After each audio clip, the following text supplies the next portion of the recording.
Later on in life, you expect a bit of rest, don't you? You think you deserve it. I did, anyway. But then you begin to understand that the reward of merit is not life's business. Also, when you're young, you think you can predict the likely pains and bleaknesses that age might bring. You imagine yourself being lonely, divorced, widowed, children growing away from you, friends dying. You imagine the loss of status, the loss of desire and desirability. You may go further and consider your own approaching death, which, despite what company you may muster, can only be faced alone. But all this is looking ahead.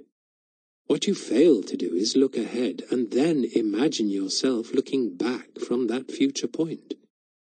Learning the new emotions that time brings, discovering, for example, that as the witnesses to your life diminish, there is less corroboration and therefore less certainty as to what you are or have been.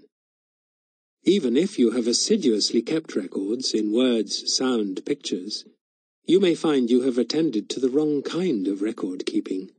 What was the line Adrian used to quote? History is that certainty produced at the point where the imperfections of memory meet the inadequacies of documentation. I still read a lot of history, and of course I've followed all the official history that's happened in my own lifetime.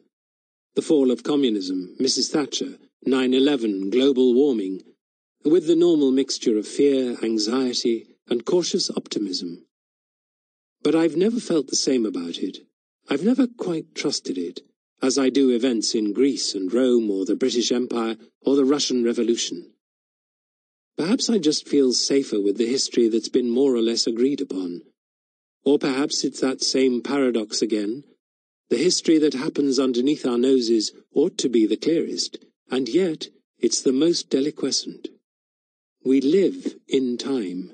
It bounds us and defines us, and time is supposed to measure history, isn't it? But if we can't understand time, can't grasp its mysteries of pace and progress, what chance do we have with history, even our own small, personal, largely undocumented piece of it? When we're young, everyone over the age of 30 looks middle-aged, everyone over 50 antique. And time, as it goes by, confirms that we weren't that wrong.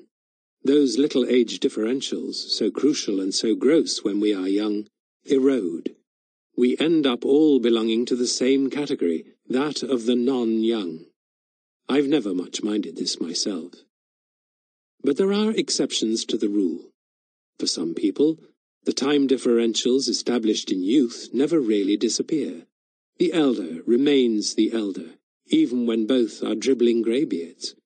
For some people, a gap of, say, 5 months means that one will perversely always think of himself, herself, as wiser and more knowledgeable than the other, whatever the evidence to the contrary. Or perhaps I should say, because of the evidence to the contrary. Because it is perfectly clear to any objective observer that the balance has shifted to the marginally younger person. The other one maintains the assumption of superiority all the more rigorously, all the more neurotic.